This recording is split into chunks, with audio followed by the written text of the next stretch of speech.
नमस्ते सबैलाई। आज हामी मध्यबिन्दु नगरपालिका वडा नम्बर 11 श्रीमत नारायण भजन कीर्तन समूह बुवा आमाहरू र हामीहरू सहित गोर्खाको बारपाक जुन 72 सालमा भुइँचालो अथवा भूकम्पको केन्द्रबिन्दु भनिएको थियो त्यो एउटा ठाउँहरू हेर्न आएका छौँ।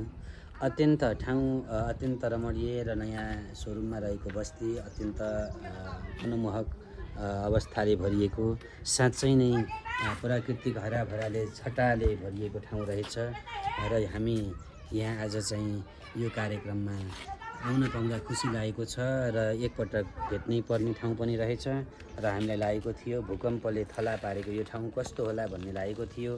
केन्द्रबिन्दुमा त जान सकिएन, तैपनि यो टावरबाट भेटिएको चाहिँ त्यही पनि यो टावरबाट भेटिएको जुन दृश्य छ त्यसलाई हामीले कमसेकम पर्दामा चाहिँ ल्याएका छौँ। यहाँहरू सबैलाई हामीले एकपटक यो ठाउँमा सम्भव भएसम्म चाहिँ आएर भेट्नको निमित्त पनि अनुरोध गर्दछौँ। हस्, धन्यवाद। आज आएर एकदम खुसी लाग्यो। धन्यवाद।